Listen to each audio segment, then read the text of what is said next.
Gerindra, PAN, PKS, Nasdem dan Demokrat. Ya. Dan tahapan ini otomatis perjalanannya kan cukup panjang. Betul. Ya. Ketika kemudian ada komunikasi buntu, bahkan kita nggak diajak bicara, dan otomatis ini yang menjadi sebuah katakanlah perpecahan. Ya. Ciro lupa. Kalau ini Pak, kemarin kita ngomong agak ke pilkada nih Pak ya, karena memang sekarang kan lagi hangat itu. Kemarin Gerindra bergabung dengan PKB ya, dan beberapa teman-teman yang lain untuk di koalisi Pelangi. Kemudian saya dengar juga isunya pecah nih. Sebenarnya apa sih yang dilihat Gerindra kok sampai, saya nggak tahu itu sudah wacana atau sudah fix pecah atau seperti apa Pak? Sebenarnya yang dicari Gerindra apa itu? Ya. Koalisi menggabungkan beberapa partai politik tentu bukan hal yang mudah ya. Apalagi kemarin ada PKB, Gerindra, PAN, PKS, Nasdem dan Demokrat ya. Dan tahapan ini otomatis perjalanannya kan cukup panjang. Betul. Ya. Ketika kemudian ada komunikasi buntu, bahkan kita nggak diajak bicara, dan otomatis ini yang menjadi sebuah katakanlah perpecahan ya. Atau jelas-jelas statement kami Partai Gerindra, dan ini tentu juga diamini oleh DPD bahwa kita keluar dari koalisi. Tentu ini adalah hak mutlak secara prerogatif dari masing-masing partai untuk menentukan kita akan bergabung koalisi dengan siapa. Ya, ketika di dalam sebuah koalisi itu sudah tidak ada kenyamanan. Cuma karena tidak nyaman Pak, maksudnya tidak ada komunikasi. Apa itu hal yang sangat penting banget, misalnya nggak ada rembuknya, komitmennya berarti nggak ada. Gitu gimana Pak? Artinya begini Mas, artinya saya sudah di sini 3 periode ya. Contoh saja bupati umpamanya memberikan sebuah keputusan tanpa rembuk dengan dewan, ya kan? Betul. Ada anggaran besar yang digelontorkan ke suatu pembangunan, bupati sendirian. Kan otomatis kan itu menunjukkan kepemimpinan yang egois. Ketika ada sebuah keputusan besar, ini kan harus dibicarakan, dirapatkan dulu kan. Ya, ketika kita sudah diajak bicara lah, nanti kalau antara eksekutif legislatif seperti itu, ya tidak jalan di pemerintahan. Itu efeknya sampai ke pemerintahan, artinya gitu. Logikanya ke sana kan. Karena berarti kalau sekarang di koalisi ini menunjukkan tidak adanya komitmen atau bahasanya apa sih Pak? Kalau di partai yang penting sekali kan sebuah komitmen. Kalau di partai yang penting adalah sebuah komitmen. Gerindra ini komitmen. Ya. Tapi ketika terus kemudian sudah dibicarakan, terus sudah diamini dan sudah dimusyawarahkan, terus kemudian tidak ada tindak lanjut, malah justru mengambil keputusan lain. Nah ini malah justru yang tidak komitmen. Sehingga wajar ketika Gerindra harus memberikan keputusan beda. Tapi itu baru Gerindra, teman-teman yang lain?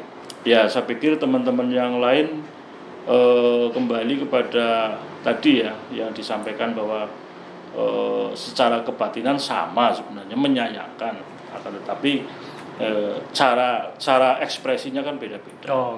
Ya, kalau Gerindra kan ekspresinya Pak Prabowo kan jelas. Jelas, sikap jelas, tegas gitu ya. Kalau gabung dengan pemerintah, gabung. Kalau enggak gitu ya. Sikapnya jelas. Terus langkah selanjutnya? Ya, langkah selanjutnya kita masih berproses. Kemarin malah saya baca itu kan yang salah satu calon yang ke sekjen gitu Pak. Oh iya. Ya, itu betul Pak, orang sekjen itu. Itu betul sekjen. Akan tetapi kan sekjen itu ketika disilaturahmi ini, kemudian doa restu kepada siapapun calon kepala daerah, ya otomatis ditemui. Kemudian kalau foto masa ditolak, ya foto. Akan tetapi ketika di sini terkait dengan rekom dan sebagainya, saya pikir Gerindra sudah jelas hasil Rapimnas bahwa pilkada kabupaten dan kota bagaimana DPC untuk bisa memproses. Selanjutnya dilaporkan kepada DPD, kemudian DPP akan menyeleksi dan mengamini. Jadi tidak serta-merta kesana langsung diamini tanpa DPC DPD, saya pikir tidak seperti itu. Gerindra tidak seperti itu. Merasa dilangkahi nggak Pak? Ya kalau itu dilangkai ya hak mereka lah ya. Oh ya, tapi mekanisme di Gerindra juga tidak seperti itu. Tapi di DPC tidak ada masalah teman-teman yang lain. Enggak ada. Itu kan masih Pak informasinya gitu gitu. Enggak ada masalah. Kita di Gerindra nanti pada saatnya ada sebuah keputusan, saya pikir dari teman-teman pengurus DPC, PAC sampai dengan ranting kemudian fraksi akan solid. Dan sekarang pun memahami itu bagian dari proses komunikasi politik saja ya Pak? Iya, betul. Termasuk sudah berkomunikasi dengan misalnya PDI atau apa, Gerindra?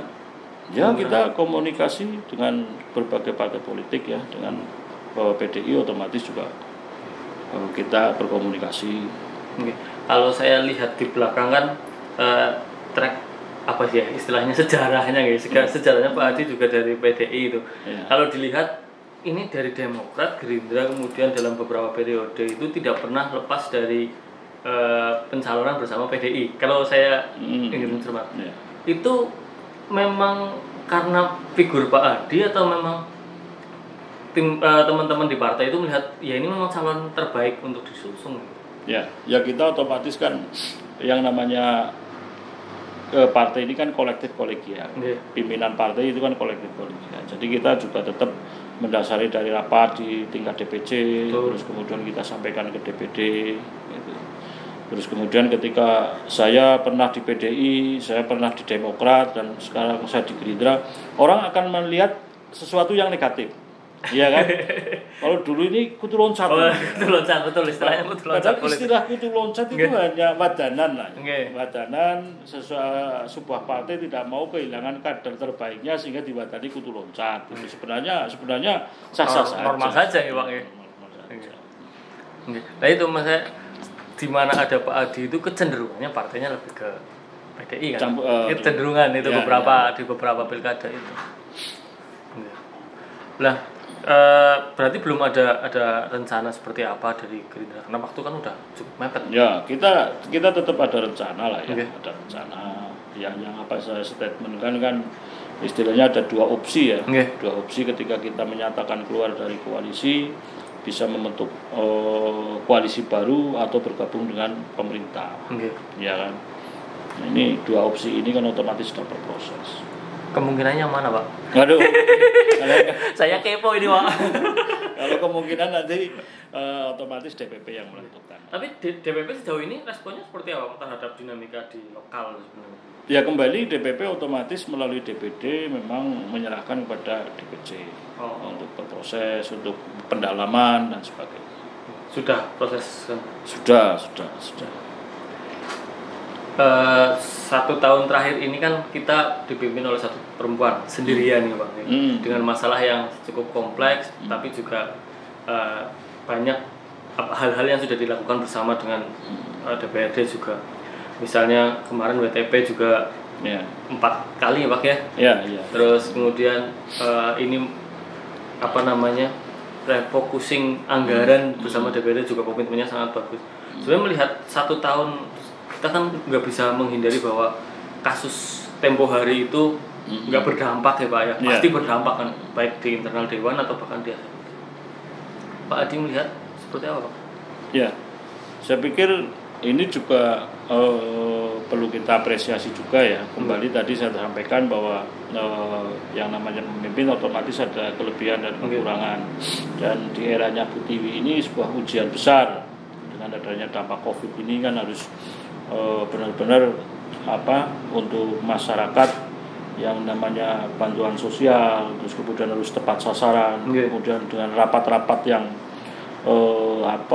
ekstra karena saya kebetulan juga pimpinan Dewan pada saat belum mau rencana refocusing anggaran itu kan kita diajak rapat dan ternyata di lapangan pun juga tidak semudah apa yang dibayangkan karena kadang-kadang apalagi di nuansa dinamika pilkada ini ketika memberikan bantuan terus kemudian ini kampanye dan sebagainya, tapi kita selalu di DPRD siapapun bupatinya selalu menyampaikan bahwa hal-hal yang memang baik untuk masyarakat harus kita dorong.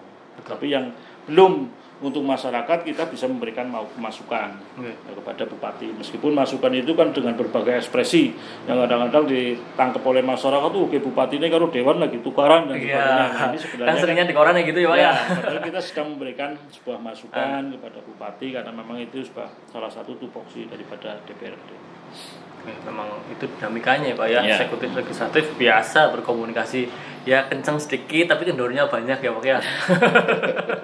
Itu kan ya politik kayak gitu ya Pak ya. Iya. Kalau boleh minta pendapat sejauh ini kan memang Gerindra belum menentukan calonnya. Melihat pasangan Tiwidono boleh Pak pendapat dari Gerindra sebagai melihat? Iya. Ya yang namanya putra putri terbaik di Purbalingga lah ya, kita juga menghormati ya pasangan Tiwidono ya pasangan yang baik ya, bagaimana nanti masyarakat akan bisa menilai ya tidak lepas juga pasangan si Oji sama Sini ya, yang declare ya monggo lah nanti agar masyarakat itu otomatis yang penting jangan sampai kita membuat black campaign lah. Jadikan pilkada Purbalingga pilkada yang sejuk, pilkada yang penuh dengan persaudaraan meskipun beda pendapat ya. Karena siapapun nanti yang akan terpilih itulah yang akan menjadi pemimpin di Purbalingga. Dan siapapun yang berkompetisi itu adalah putra putri terbaik di Purbalingga. Ya memang ya mau nggak mau itu yang ada sekarang di lingkungan kita ya ngomong pilkada sebentar lagi tinggal bagaimana kita benar-benar mendapatkan visi yang terbaik seperti apa untuk pilihan kita ya Pak ya. Iya. Kemudian tantangan kita di Purbalingga ke depan apa sih Pak? Kalau kita melihat kondisi sekarang terus kemudian ke depan. Iya. Otomatis bagaimana untuk bisa mempermudah para investor di Purbalingga yang memang ini belum ketemu. Tentu ke depan agar ada keseimbangan antara tenaga kerja laki-laki dan perempuan. Terus bagaimana tentunya juga kesehatan masyarakat yang perlu dijamin. Ini juga artinya ada anggaran-anggaran yang tentunya harus di-push untuk kesehatan masyarakat. Selepas ini nanti ada COVID mudah-mudahan bisa segera selesai. Kemudian juga bagaimana penanggulangan di saat-saat musim kemarau agar ada anggaran khusus yang nantinya bisa masyarakat di musim kemarau itu tidak lagi PDAM dan sebagainya repot-repot drop air. Nah, tapi kita jemput bola karena irigasi sudah bagus dan sebagainya, tapi untuk kebutuhan masyarakat tentang air bersih ini harus tercukupi untuk ke depan. Ya masih banyak hal yang harus kita. Artinya memang kita butuh sosok pemimpin yang bisa berdampingan dengan dewan sebenarnya. Kalau kita lihat kompleksitas pekerjaannya gini Pak, biar nggak ribut terus. Ya, saya pikir itu sebuah keharusan, antara DPRD dengan bupati. Tentu harus ada harmonisasi. Tapi dalam tanda kutip tentunya hal-hal yang tentu untuk prioritas masyarakat. Betul sepakat Pak. Kalau enggak ya sama aja bohong kan Pak. Akhirnya percuma juga nanti di masyarakat image-nya jadi negatif semua ya. Ya Pak Adi orang uyai lah soal ketemu masyarakat ya Pak. Oke, terima kasih Pak Adi untuk waktunya ketemu dan ngobrol dengan kami ini. Semoga tidak mengganggu Pak. Ya, terima kasih. Terima kasih Pak, sukses selalu Pak. Oke. Ya. Salam COVID. Salam COVID.